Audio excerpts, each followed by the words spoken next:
बिस्मिल्लाहिर्रहमानिर्रहीम। अस्सलाम वालेकुम। अच्छा जी, आज का हमारा जो लेक्चर है चैप्टर नंबर 1 इन्वेंट्री वैल्यूएशन के ऊपर हम बात करेंगे। ठीक है, इन्वेंट्री वैल्यूएशन है क्या? देखें, हमने इन्वेंट्री को क्या करना है, वैल्यू करना है। इन्वेंट्री को क्या करना है, वैल्यू करना है। इन्वेंट्री वैल्यूएशन का मतलब इन्वेंट्री की वैल्यू फाइंड करनी है।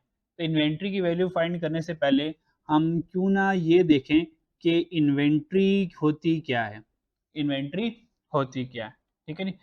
याद रखिएगा, ये जो हमारे पास इन्वेंट्री है, at the year and business के पास जो भी कुछ बच जाता है, at the end of the year business के बाद जो भी कुछ बच जाता है वो बिजनेस की इन्वेंट्री कहलाती है, यानी कि वो स्टॉक कहलाता है, जिसको आप क्लोजिंग स्टॉक कहते हो। तो क्लोजिंग स्टॉक का दूसरा नाम क्या होता है, इन्वेंट्री होती है। ठीक है, इन्वेंट्री पहले क्लोजिंग बनेगी, फिर वो अगले साल पर ओपनिंग बन जाएगी। जब बिजनेस का स्टार्ट होता है तो स्टार्ट में कोई ओपनिंग इन्वेंट्री नहीं होती, क्योंकि बिजनेस का स्टार्ट होता है। एक साल गुजर गया, पूरा साल बिजनेस ने काम किया, साल के आखिर में जो बिजनेस के पास बच जाएगा, जो भी कुछ बच जाएगा, वो उसका क्लोजिंग स्टॉक होगा। वो क्लोजिंग स्टॉक को क्या कहते हैं, इन्वेंट्री कहते हैं। ठीक है, क्लियर। अच्छा, इन्वेंट्री दो तरह के बिजनेसेस में डिफरेंट होती है। नंबर 1, ट्रेडिंग बिजनेस में जो इन्वेंट्री क्या होगी, फिनिश गुड होगी। क्योंकि ट्रेडिंग बिजनेसेस वाले क्या करते हैं, चीज़ों को खरीदते हैं और बेचते हैं। जैसा कि एक शॉपकीपर है, उसने चिप्स खरीदे होंगे और बेचे होंगे। जितने चिप्स साल के आखिर में उसके पास बच गए होंगे, जितने भी सॉफ्ट ड्रिंक बच गई होंगी, और शू वाले, मान लें बाटा सर्विस वाले, जितने शू उनकी शॉप पर बच गए होंगे, वो क्या हो गया, उनकी इन्वेंट्री होगी। तो ट्रेडिंग बिजनेस में इन्वेंट्री कितनी तरह की होती है, एक तरह की, और वो फिनिश गुड होती है। क्या ये बात समझ लगती है? अब आ जाए मैन्युफैक्चरिंग बिजनेस में। क्योंकि कॉस्ट एंड मैनेजमेंट अकाउंटिंग, जो कॉस्ट अकाउंटिंग होती है, ये आपको बताया था, ये तो होती ही मैन्युफैक्चरिंग बिजनेस के लिए है। ठीक है, तो मैन्युफैक्चरिंग बिजनेस में तीन तरह की इन्वेंट्री होती है: raw material inventory, work in progress inventory, और फिनिश गुड इन्वेंट्री, जैसा कि चैप्टर नंबर 0 में बताया था। रॉ मटेरियल साल के आखिर में जितना बच गया, वर्क इन प्रोग्रेस में जो भी हमारे पास पर्टिकुलर टाइम फ्रेम होगा, अगर उसके एंड तक जितना काम हो गया, जो रह जाएगा वो क्लोजिंग वर्क इन प्रोसेस कहलाएगा। और फिनिश गुड, जो भी हमने प्रोडक्ट बनाई, जो हमसे साल के एंड तक ना सेल हो पाई, वो जो रिमेनिंग अनसोल्ड स्टॉक इन्वेंट्री रह जाएगी, वो हमारी क्या होगी, मैन्युफैक्चरिंग बिजनेस की क्लोजिंग इन्वेंट्री या फिनिश गुड की इन्वेंट्री होगी।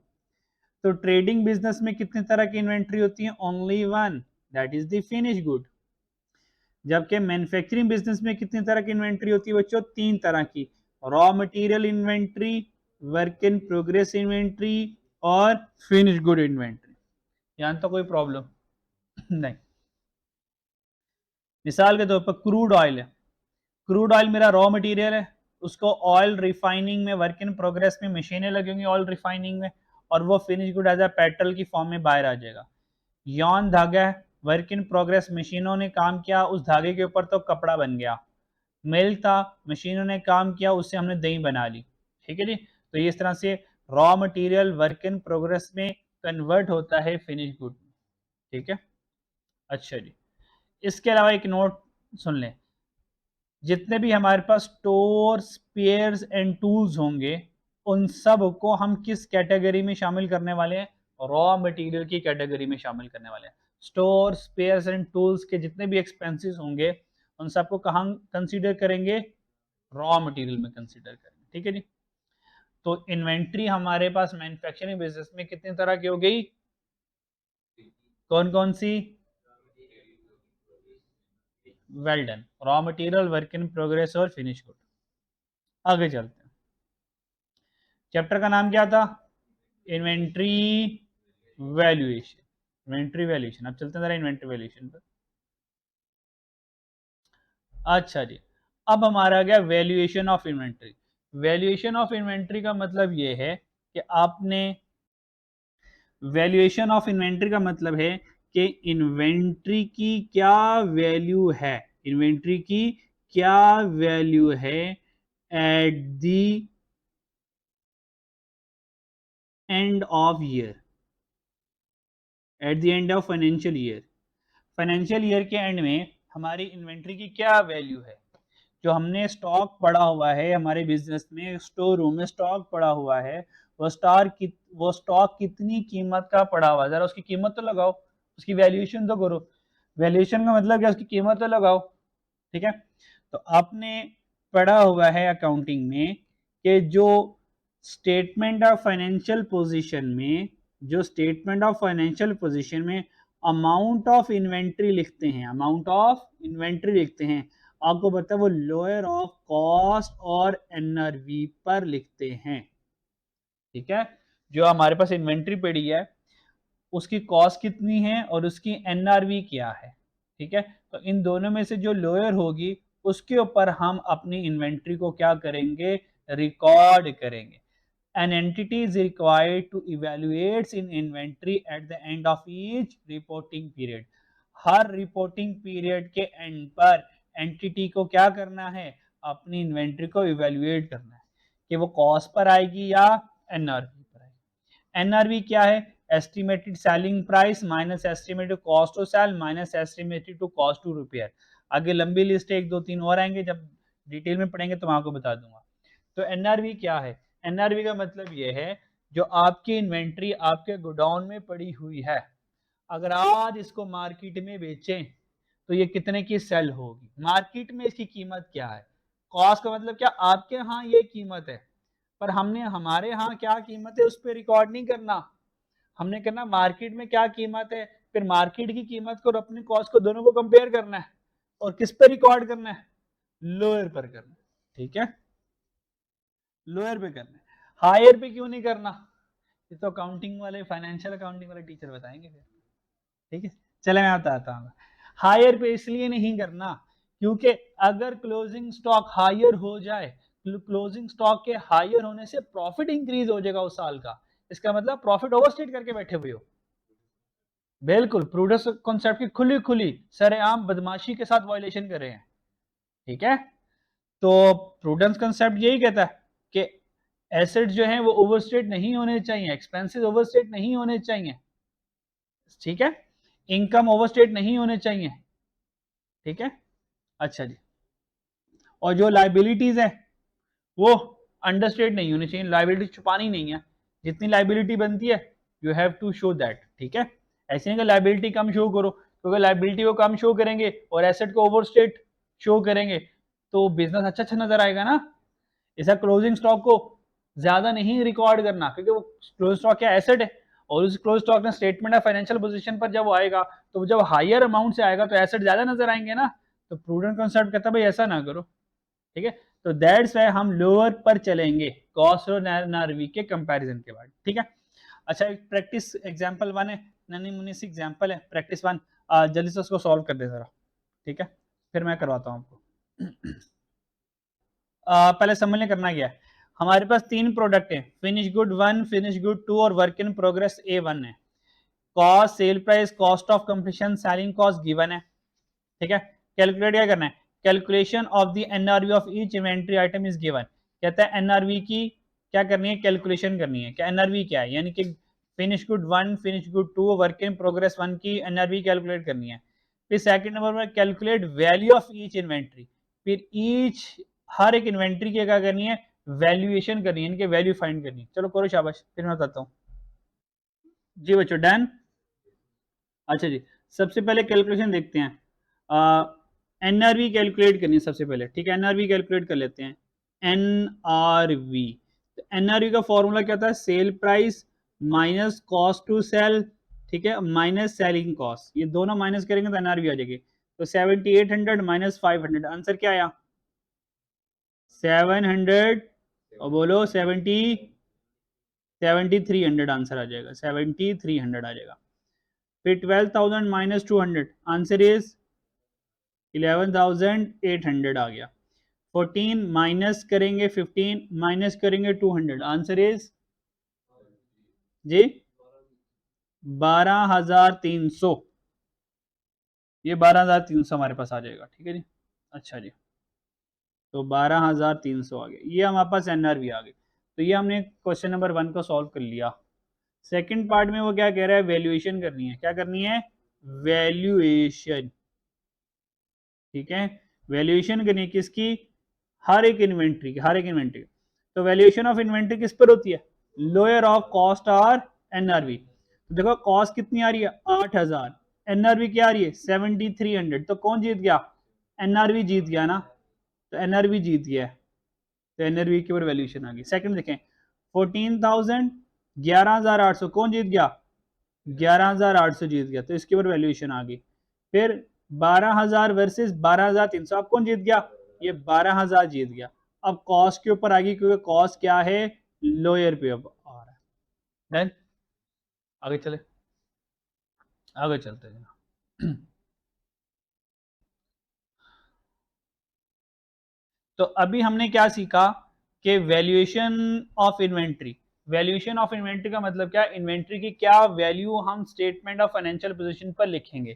तो आपने कहा सर वैल्यूएशन होती है इन्वेंट्री की दो चीजों के ऊपर, कॉस्ट कैलकुलेट करेंगे और एनआरवी कैलकुलेट करेंगे, और इन दोनों में से जो लोअर होगा उसके ऊपर हम रिकॉर्ड करेंगे, ऐसे ही है।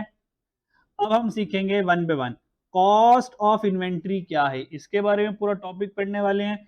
उसके बाद फिर बताऊंगा एनआरवी कैसे कैलकुलेट होती है डिटेल में, इसके ऊपर फिर हम क्या करेंगे, बात करेंगे। जब मैं कॉस्ट अलग से सिखा दूंगा, एनआरवी अलग से सिखा दूंगा, फिर इन दोनों को इकट्ठा ले आऊंगा, सवालों के अंदर दोनों इकट्ठे आ जाएंगे, मिक्स होकर आएंगे, ठीक है जी। चलें जी, वन बाय वन सीखते हैं। नंबर 1 क्या सीखने वाले हैं, cost of inventory. Cost of inventory पर आ जाए, कॉस्ट ऑफ इन्वेंट्री पर आ जाए। अच्छा जी, कहता है कि जिस कीमत पर हमने चीज खरीदी होगी वही हमारी कॉस्ट बन जाएगी, यानी कॉस्ट ऑफ परचेज ही हमारी कॉस्ट बन जाएगी। कब, जब हम ट्रेडिंग बिजनेस में फिनिश गुड खरीदेंगे। मान लें कि हमारे मोबाइल की शॉप है, तो जिस प्राइस पर मोबाइल खरीदूंगा कह सकता हूं वही मेरी कॉस्ट है, ऐसे ही है। यानी कि कॉस्ट ऑफ परचेज, यानी कि परचेज प्राइस ही मेरी कॉस्ट होगी। कब, अगर मैं ट्रेडिंग बिजनेस में फिनिश गुड को खरीद रहा हूं, या मैन्युफैक्चरिंग बिजनेस में रॉ मटेरियल जिस प्राइस पर खरीदूंगा वही मेरी कॉस्ट ऑफ प्राइस है, ठीक है। वही मेरी cost of price, cost of inventory होगी मेरी। इसका मतलब जिस कीमत पर हमने कोई चीज खरीदी वही कॉस्ट होगी। कब, जब ट्रेडिंग बिजनेस में फिनिश गुड आ जाते हैं और मैन्युफैक्चरिंग बिजनेस में रॉ मटेरियल आ जाता है। देखो रॉ मटेरियल खरीदना है ना मुझे, सबसे पहले मैन्युफैक्चरिंग करने के लिए रॉ मटेरियल खरीदूंगा ना, तो जिस कीमत पर खरीदूंगा उसको कॉस्ट ऑफ परचेज कहेंगे, क्या ख्याल है। उसी कॉस्ट ऑफ परचेज को कॉस्ट कहते हैं। वो जो कॉस्ट ऑफ परचेज होगी वो कॉस्ट ऑफ रॉ मटेरियल कहलाएगी। और फिनिश गुड के केस में जो cost of purchase finish good के केस में क्या वो कॉस्ट ऑफ फिनिश गुड हो जाएगी। डन, आ जाए आगे आ जाए। Work in progress manufacturing business में हमें पता है इन्वेंट्री कितनी तरह की होती है, 3 तरह की। मैन्युफैक्चरिंग बिजनेस में इन्वेंट्री कितनी तरह की, 3। नंबर 1 रॉ मटेरियल, देखिए आगे मैंने लिखा मैन्युफैक्चरिंग बिजनेस है। Second one is work in progress, and third one is manufacturing की फिनिश गुड, ठीक है। इसका मतलब मैन्युफैक्चरिंग का रॉ मटेरियल की कॉस्ट क्या होगी, ये वही कॉस्ट होगी जिस प्राइस के ऊपर रॉ मटेरियल खरीदा होगा।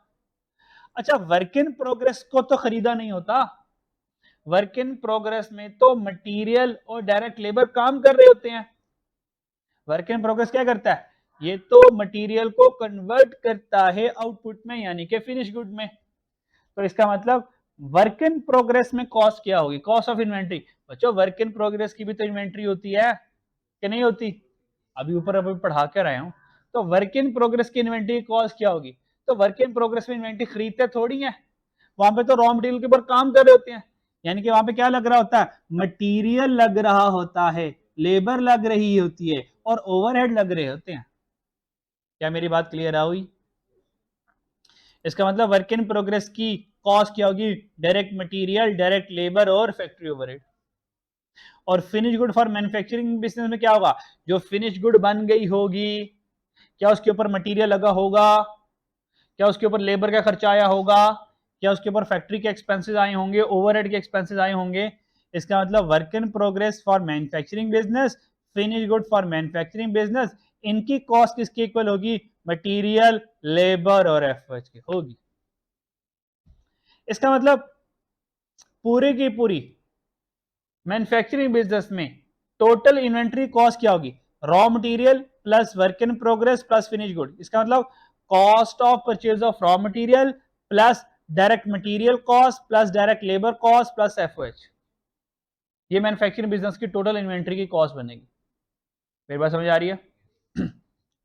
अच्छा जी, अब चलते हैं कॉस्ट ऑफ इन्वेंट्री को कैलकुलेट करते हैं जनाब। आ जाए जरा, कॉस्ट ऑफ इन्वेंट्री को कैलकुलेट करते हैं। आपने इंट्रोडक्शन टू अकाउंटिंग में और R1 में डिटेल में आप लोगों ने ये पढ़ा हुआ है, ठीक है?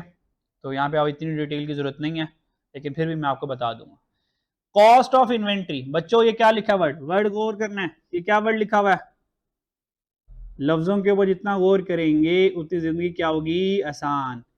क्या ये प्राइस लिखी है मैंने? क्या मैंने प्राइस लिखी है? प्राइस और कॉस्ट में थोड़ा सा फर्क रखना है आप लोगों ने, प्राइस और कॉस्ट में थोड़ा सा फर्क रखना है आपने। नंबर 1 कॉस्ट ऑफ इन्वेंट्री में बच्चों, इन्वेंट्री कॉस्ट में हम अज्यूम करके चल रहे हैं, हम स्टार्ट कहां से लेंगे? मैन्युफैक्चरिंग बिजनेस को स्टार्ट कहां से करेंगे? रॉ मटेरियल से।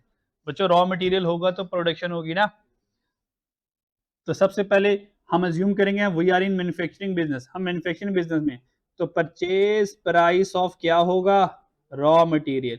रॉ मटेरियल को जिस प्राइस पर खरीदेंगे वो ऐड हो जाएगी। अगर उसमें से ट्रेड डिस्काउंट मिला, कोई रिबेट, कोई सब्सिडी मिल गई, वह माइनस कर देंगे। ट्रेड डिस्काउंट हमेशा प्राइस से माइनस करेंगे, ये बात पल्ले बांध लें, अकाउंटिंग में कीमती ट्रीटमेंट होती है ये, ठीक है? 100 वाली चीज थी, 10 का डिस्काउंट मिल गया, तो भाई हमें कितने की पड़ी? 90 की पड़ी। तो इसलिए हमने परचेज प्राइस में से ट्रेड डिस्काउंट क्या करना है बच्चों? माइनस करना है। Non refundable tax, duties, toll tax वगैरह जो नॉन रिफंडेबल है, इसका मतलब पक्का पक्का खर्चा हो गया, या खर्चा किस वजह से हुआ? रॉ मटेरियल की वजह से, ऐड कर दो। लोडिंग अनलोडिंग की कॉस्ट ऐड कर दो, ट्रांसपोर्टेशन कॉस्ट ऐड कर दो। इंश्योरेंस इन ट्रांजिट क्या होता है? इंश्योरेंस इन ट्रांजिट क्या होता है? होता क्या है? हम समटाइम कोई कीमती कीमती माल लेकर आ रहे होते हैं, हमें डर है अगर रास्ते में एक्सीडेंट हो गया, मान ले कोई शीशे का सामान लेके आया, सारा शीशा टूट जाएगा, नुकसान हो जाएगा बिजनेस का। हमने क्या किया?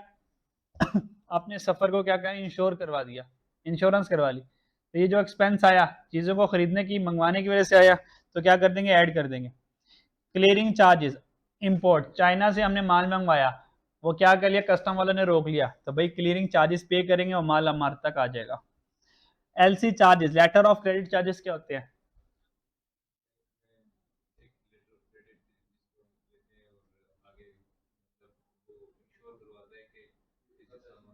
पैसे मिल जाएंगे। समटाइम जो इंपोर्टर होता है कहता है यार पाकिस्तान वाले बड़े चालाक हैं, चीजें मंगवा लेते हैं, बाद में पीछे से पैसे भेजते ही नहीं है, तो वो क्या, जाओ बैंक को गारंटी गारंटर बना के लेकर आओ। तो बैंक से हम लेटर ऑफ क्रेडिट बनवाते हैं कि बैंक कहता है भाई अगर ये बंदा तुम्हें पेमेंट नहीं करेगा तो मैं बैंक इस बंदे के बिहार में तुम्हें पेमेंट कर दूंगा। तो बैंक क्या करता है? ये लेटर ऑफ क्रेडिट बनाने के चार्जेस लेता है, तो बच्चों वो ऐड कर देंगे। इसका मतलब ये लंबी लिस्ट होगी, ये लंबी लिस्ट होगी, वो हम लिख सकते नहीं है। तो कॉस्ट ऑफ इन्वेंट्री याद रखना, रॉ मटेरियल को खरीदने से लेकर, परचेज ऑफ रॉ मटेरियल, इसको खरीदने से लेकर कहां तक? स्टोर रूम तक। बच्चों कहां तक? स्टोर रूम तक। स्टोर रूम को वेयर हाउस भी कहते हैं, गोडाउन भी कहते हैं,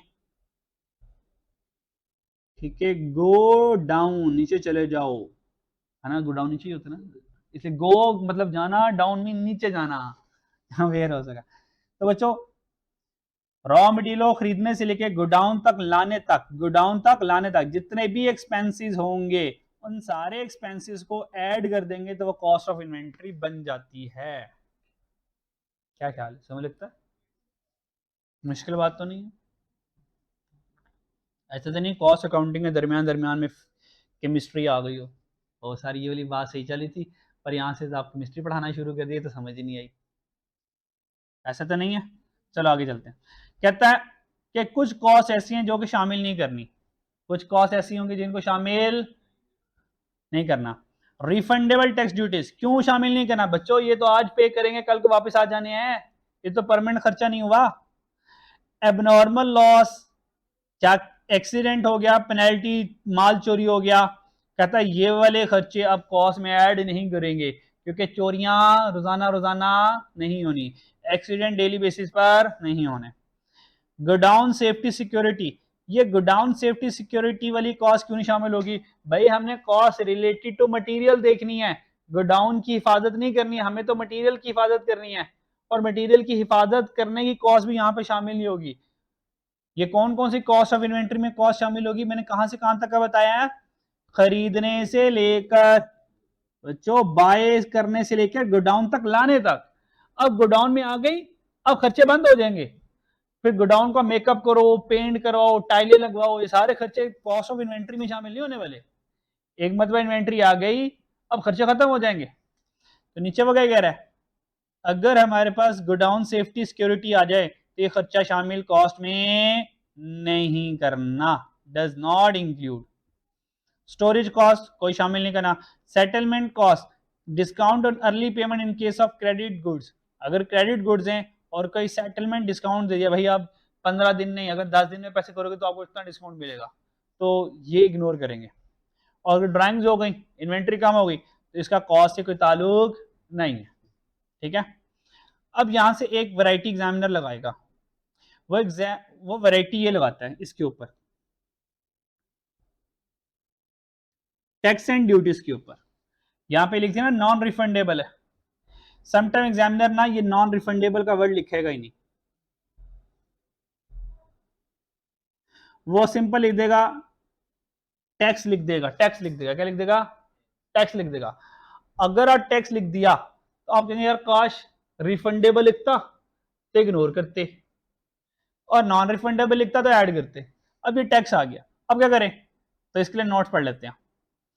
if examiner silent about tax duties refundable या नॉन रिफंडेबल, तो आया ही नहीं कि रिफंडेबल है या नॉन रिफंडेबल है, तो क्या करेंगे? अगर वो इनकम टैक्स है तो रिफंडेबल होगा, इसके अलावा सारे नॉन रिफंडेबल होंगे। अगर टैक्स कौन सा होगा? तो रिफंडेबल, यानी कि इनकम टैक्स अगर आ गया तो क्या करेंगे? उसको इग्नोर, क्योंकि वो क्या है? रिफंडेबल है, उसको क्या कर देंगे? इग्नोर, क्योंकि वो रिफंडेबल है। और इसके अलावा इनकम टैक्स के अलावा अगर कोई टैक्स आ गया तो बच्चों वो हमेशा ऐड करेंगे कॉस्ट ऑफ इन्वेंट्री में। यहां तक देखें कोई परेशानी? ये कॉस्ट ऑफ इन्वेंट्री और कुछ आइटम्स को इंक्लूड नहीं करना, यहां तो कोई प्रॉब्लम है तो बताएं मुझे।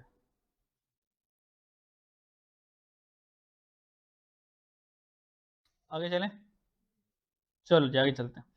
अच्छा आगे एक नन्ना मुन्ना सा प्रैक्टिस क्वेश्चन है, ठीक है, इसको जल्दी सॉल्व कर लो फिर आगे चलते हैं। करना क्या, हमारे पास 1 2 3 4 कहता है 4 different type of material item है, ठीक है, इसका मतलब रॉ मटेरियल आइटम है A B C D, 4 different है। इनवाइस प्राइस का मतलब क्या? ये उनकी इनवाइस प्राइस है, यानी कि जितनी दुकानदार बेचना चाहता है। रिलेटिवली केजी, यानी कि ए 1500 केजी मंगवा रहा हूँ, बी 2500, सी 2000 और D 1000। Total freight paid on consignment rupees 350,000। कहता है कि ये जो 1500 के जी, 2500 के जी, 2000, 1000 के जी मंगवाने के लिए ना मुझे एक क्या करनी पड़ेगी? फ्रेट चार्जेस पे करने पड़ेंगे, किराया पे करना पड़ेगा। और टोटल चारों को मंगवाने का किराया कितना, टोटल कितना है? 350। कहता है इसमें से 20% ना रिफंडेबल है, 20% रिफंडेबल है। तो बताएं ये पढ़ के क्या माइंड में आ रहा है? हाँ, किसका? 350 में से 350 में से 20% जो है वो इग्नोर कर देंगे, बाकी 80% हम क्या करेंगे? इनवाइस प्राइस में ऐड करेंगे। कहता है ऐड कर, अच्छा 350 का 20% इग्नोर करना है, इसका मतलब कैलकुलेशन में कितना जाएगा फिर? कैलकुलेशन में 350 का सिर्फ 80% जाएगा। बता सकते हो 80% कितना बनता है? 2 280,000।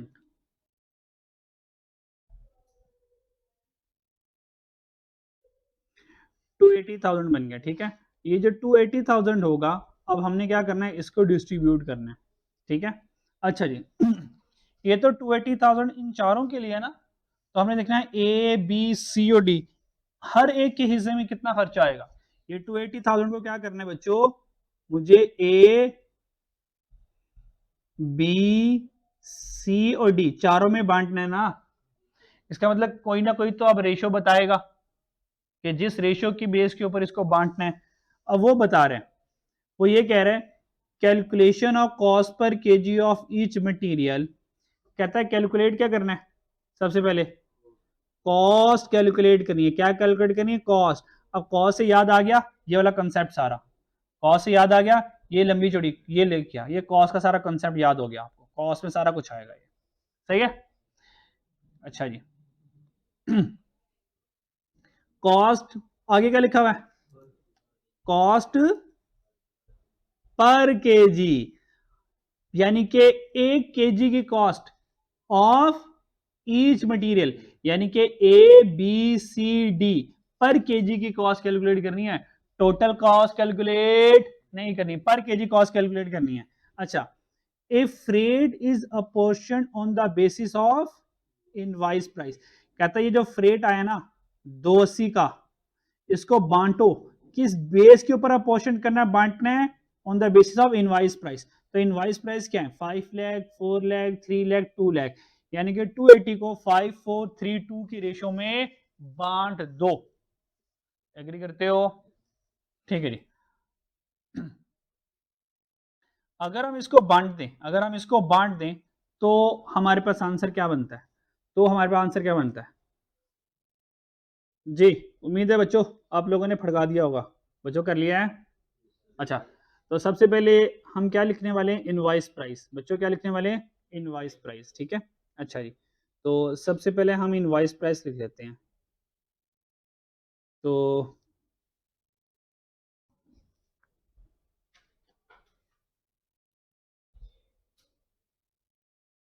इनवॉइस्ड प्राइस ए की कितनी है, 5 लाख, और बी की 4 लाख, और सी की 3 लाख, और डी की 2 लाख। अब इसमें ऐड कर देंगे बच्चों क्या, फ्रेट चार्जेस, क्या कर देंगे, freight charges, freight charges add कर देंगे। अब ये जो फ्रेट चार्जेस बच्चों में ऐड करूंगा, ये किस रेशियो पे करूंगा, 5432, यहां से लैक लैक कॉमन ले लें, तो सम ऑफ रेशियो करें 5 + 4 + 3 + 2, तो सम ऑफ रेशियो कितनी बनती है, हाँ 14, यानी कि 14 लाख बनती है। इसका मतलब 280 को मैंने बांटना है, तो क्या करूंगा, ए के लिए देखो टोटल हिस्से कितने हैं 14, उस 14 में से ए का हिस्सा कितना है, 5 लाख का। इसका मतलब टोटल हिस्से कितने हैं 14, उसमें से ए का हिस्सा कितना 5, और टोटल फ्रेट एक्सपेंस कितना है 280,000। तो यहां से हमारे पास ए का हिस्सा आ जाएगा, ठीक है। और बी का हिस्सा कैसे आएगा, 4/14 इंटू 280,000, बाकी कर लोगे बच्चों, बाकी हो जाएगा। अच्छा चलो बताओ फ्रेट चार्जेस कितने आए,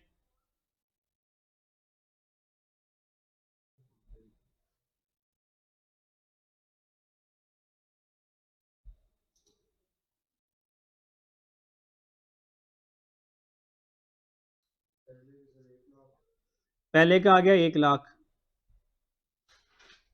दूसरे का 80,000, तीसरा 60,000, 60,000, उसके बाद 40,000 आ गया। तो इनको क्या कर देंगे, ऐड कर देंगे। अगर ऐड कर देंगे तो इसका नाम क्या होगा बच्चों, अगर ऐड कर देंगे तो इसका नाम क्या होगा, घर वालों ने इसका नाम क्या रखा होगा बच्चों, बच्चों कौन सी कॉस्ट, बच्चे टोटल कॉस्ट आ जाएगी, ये total cost of raw material आ जाएगा ये total cost of raw material कितना बनता है